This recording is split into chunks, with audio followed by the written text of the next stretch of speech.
찾아가는 말씀 기도 시간입니다. 오늘도 하나님의 은혜가 성도님들의 가정과 일터와 이웃 가운데 넘치시기를 주님의 이름으로 축복합니다.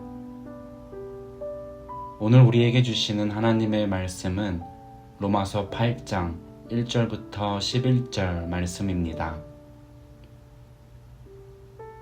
그러므로 이제 그리스도 예수 안에 있는 자에게는 결코 정죄함이 없나니 이는 그리스도 예수 안에 있는 생명의 성령의 법이 죄와 사망의 법에서 너를 해방하였음이라. 율법이 육신으로 말미암아 연약하여 할 수 없는 그것을 하나님은 하시나니 곧 죄로 말미암아 자기 아들을 죄 있는 육신의 모양으로 보내어 육신의 죄를 정하사 육신을 따르지 않고 그 영을 따라 행하는 우리에게 율법의 요구가 이루어지게 하려 하심이니라.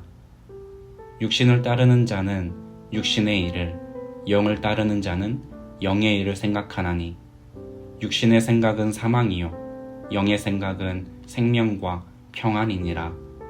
육신의 생각은 하나님과 원수가 되나니 이는 하나님의 법에 굴복하지 아니할 뿐 아니라 할 수도 없음이라. 육신에 있는 자들은 하나님을 기쁘시게 할 수 없느니라. 만일 너희 속에 하나님의 영이 거하시면 너희가 육신에 있지 아니하고 영에 있나니 누구든지 그리스도의 영이 없으면 그리스도의 사람이 아니라. 또 그리스도께서 너희 안에 계시면 몸은 죄로 말미암아 죽은 것이나 영은 의로 말미암아 살아있는 것이니라. 예수를 죽은 자 가운데서 살리신 이의 영이 너희 안에 거하시면 그리스도 예수를 죽은 자 가운데서 살리신 이가 너희 안에 거하시는 그의 영으로 말미암아 너희 죽을 몸도 살리시리라. 아멘. 그러므로 이제 그리스도 예수 안에 있는 자에게는 결코 정죄함이 없나니. 이 짧은 한 구절이 가진 의미는 단순한 죄사함 그 이상입니다. 이 말씀은 우리의 정체성 자체가 변화되었음을 선포하는 선언입니다. 우리는 더 이상 죄의 종이 아니며 율법의 정죄 앞에 두려워 떠는 자들이 아닙니다. 사망을 향해 걸어가던 인생이 아니라 예수 그리스도 안에서 전혀 새로운 신분을 부여받은 존재입니다. 바울은 그 사실을 분명하게, 단호하게, 반복적으로 말합니다. 결코 다시는 절대로 정죄함이 없다. 왜 그렇습니까? 로마서 8장 2절은 이렇게 말합니다. 이는 그리스도 예수 안에 있는 생명의 성령의 법이 죄와 사망의 법에서 너를 해방하였음이니라. 아멘. 우리는 여기서 두 가지 법을 보게 됩니다. 하나는 우리 모두를 지배하고 있던 죄의 속박, 율법의 정죄, 사망의 결과로 이어지는 법, 즉 죄와 사망의 법입니다. 또 하나는 그리스도 예수 안에서 우리를 자유케 하시는 성령의 능력, 곧 생명의 성령의 법입니다. 이 두 법은 공존할 수 없습니다. 하나는 죽음으로 이끌고 하나는 생명으로 인도합니다. 그렇다면 지금 우리를 다스리고 있는 법은 무엇입니까? 6절에서 바울은 이렇게 말합니다. 육신의 생각은 사망이요 영의 생각은 생명과 평안이니라. 육신을 따르는 삶은 겉으로 보기에는 자유롭고 자연스러워 보일 수 있습니다. 하지만 그것은 자기중심적인 삶이고 결국 하나님을 떠난 삶입니다. 자기의 욕망과 세상의 기준, 자신의 판단에 따라 살아가는 삶, 그 결과는 사망의 길입니다. 그러나 성령을 따라 사는 삶은 다릅니다. 하나님의 뜻에 귀 기울이며 성령의 인도하심에 순종하는 그 삶에는 생명이 있습니다. 평안이 있습니다. 그 평안은 문제가 없는 상태가 아니라 문제 한가운데에서도 흔들리지 않는 마음의 중심입니다. 왜냐하면 그 중심에 하나님이 계시기 때문입니다. 바울은 9절에서 이렇게 말합니다. 누구든지 그리스도의 영이 없으면 그리스도의 사람이 아니라. 참된 그리스도인은 우리 안에 그리스도의 영이 거하시는 사람입니다.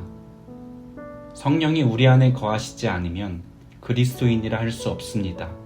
하지만 성령이 거하시는 자는 그분의 인도하심을 받으며 살아갑니다. 오늘의 본문 11절의 말씀을 보면 우리에게 영원한 소망을 줍니다. 예수를 죽은 자 가운데서 살리신 이의 영이 너희 안에 거하시면 너희 죽을 몸도 살리시리라. 아멘. 지금 내 안에 성령이 거하신다면 그 성령께서 예수님을 다시 살리신 그 능력으로 우리의 삶도, 우리의 몸도, 우리의 영혼도 다시 살리시고 완전히 새롭게 하실 줄을 믿습니다. 우리가 결코 잊지 말아야 할 진리는 예수님께서 이 땅에 계시는 동안 성령을 따라 사셨다는 사실입니다. 예수님이 세례를 받으실 때 성령이 비둘기처럼 임하셨고 광야에서 시험을 받으실 때도 성령의 인도하심을 따라가셨습니다. 병자를 고치시고 귀신을 내쫓으며 하나님의 나라를 선포하실 때도 성령의 능력으로 행하셨습니다. 예수님은 하나님이시지만 우리와 같은 몸을 입고 오셔서 성령을 의지하며 사는 그 삶이 무엇인지를 친히 보여주셨습니다. 그리고 이제 그 예수님을 믿는 우리 안에도 동일한 성령이 거하고 계십니다. 사랑하는 성도 여러분, 기독교는 단순한 도덕이나 종교적 의무가 아닙니다. 기독교는 죽은 자가 살아나는 생명의 길이며 성령을 따라 사는 새 창조의 삶입니다. 그래서 우리의 기도도 달라야 합니다. 주님, 내 삶을 편안하게 해주세요. 성공하게 해주세요. 내 계획이 이루어지게 해주세요가 아니라 주님, 오늘 제 삶 가운데 성령께서 역사해 주시고 그리스도의 영이 내 안에 거하게 하여 주시옵고 주님의 뜻을 따라 살아갈 수 있도록 저를 이끌어 주시옵소서. 이 기도가 진심이 될 때 우리는 두려움이 아닌 담대함으로, 자기 중심이 아닌 하나님 중심으로, 육신의 열매가 아닌 성령의 열매로 살아가게 될 것입니다. 저도 전도사 시절 처음 사역지에 부임했을 때 많은 열정을 품고 수많은 계획을 세웠습니다. 그런데 그 사역들이 제 뜻대로 풀리질 않았습니다. 말씀을 아무리 전해도 반응이 없고 프로그램을 준비해도 사람들의 마음이 움직이지 않았습니다. 관계를 잘 맺고자 신방을 해도 수많은 어려움들이 따라왔습니다. 그렇게 시간이 지날수록 저는 제 자신을 정죄하기 시작했고 때로는 타인을 정죄하기도 했습니다. 그 안에서 미움, 다툼, 시기, 질투가 제 마음을 점점 잠식해 갔습니다. 그러던 어느 날 교회 예배당 맨 앞자리에 앉아 하나님께 하소연했습니다. 주님, 왜 저를 이곳에 보내셨습니까? 왜 저를 사역자로 부르셔서 이토록 실패감과 좌절에 빠지게 하십니까? 그렇게 1시간 가까이 울며 기도하다 눈을 떴는데 강단에 놓인 십자가가 눈에 들어왔습니다. 그리고 아무 말도 할 수 없었고 그저 눈물만 흘렸습니다. 그때 주님께서 제 마음에 이렇게 말씀하셨습니다. 사랑한다 내 아들아, 그곳에 있는 너를 내가 기뻐한다. 제 뜻대로 되지 않는 사역에 대해 주님은 해결책을 주시지 않으셨습니다. 기적적인 변화를 주신 것도 아니었습니다. 하지만 그분의 한마디, 사랑한다 내 아들아. 그 사랑의 고백이 제 마음을 무너뜨렸고 회복시켰습니다. 그 순간부터는 주님 감사합니다. 사랑합니다. 이 고백 외에는 아무 말도 나오지 않았습니다.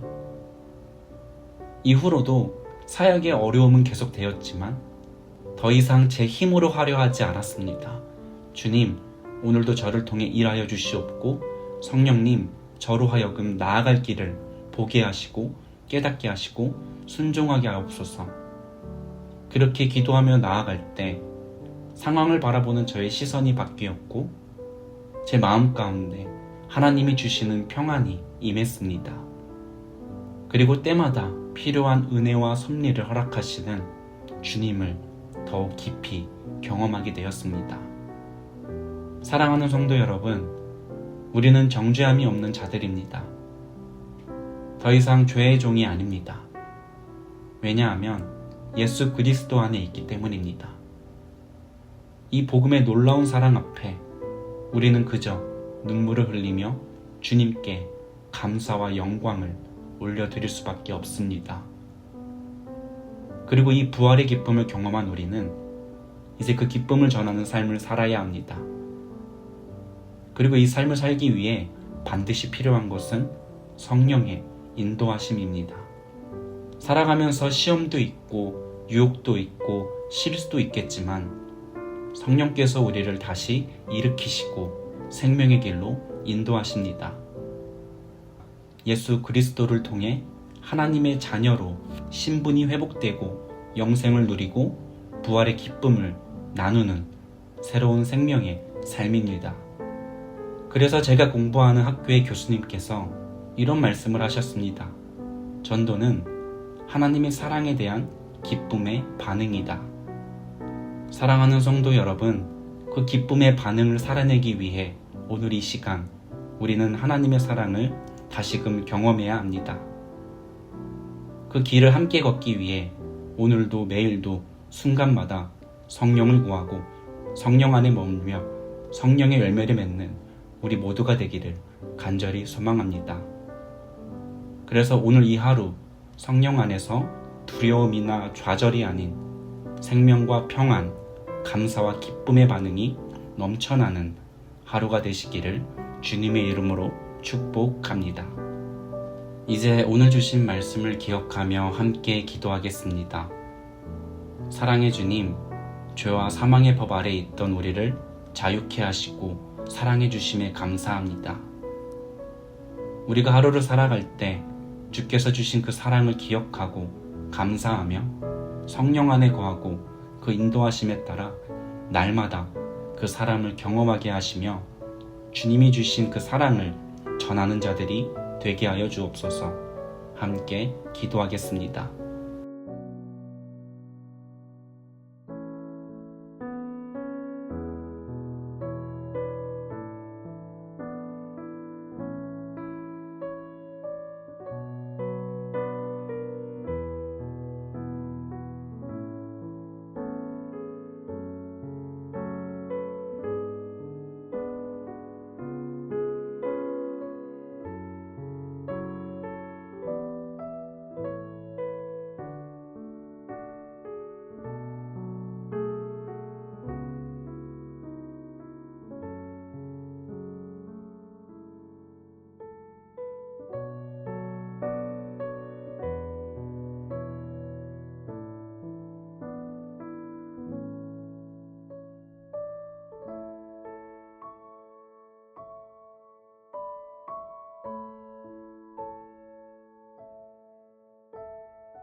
이어서 우리 교회를 위해 함께 기도하겠습니다. 주님, 주께서 세우신 우리 유니온 교회와 함께 하시고 긍휼히 여기셔서 우리 교회가 하나됨을 기억하며 주께서 기뻐하시는 온전한 공동체로 날마다 세워주시옵소서.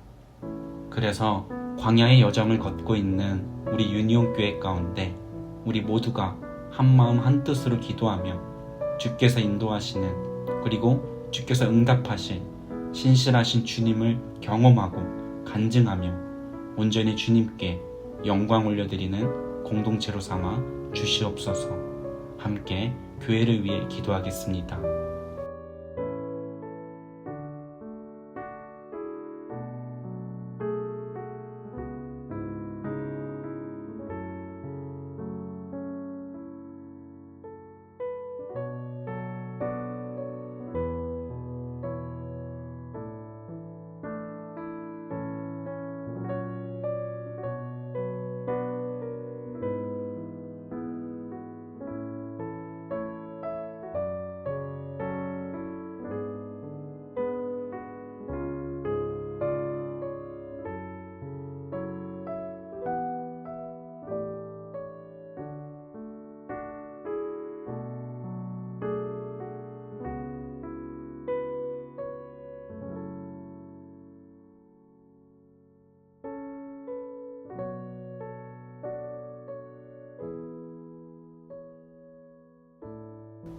마지막으로 세상을 위해 기도하겠습니다. 주님, 이 땅을 긍휼히 여겨 주시옵소서. 이 땅 가운데 발생하는 전쟁과 자연재해, 그리고 살인범죄와 같은 끔찍한 일들이 벌어지고 있습니다.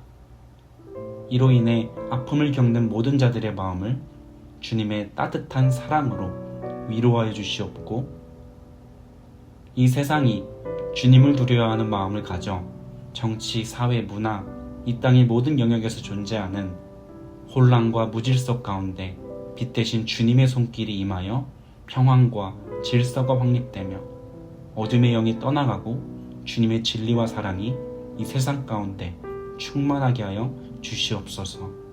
함께 세상을 위해 기도하며 각자가 가지신 기도의 제목들을 주님께 아뢰며 오늘의 삶의 자리로 나아가시겠습니다.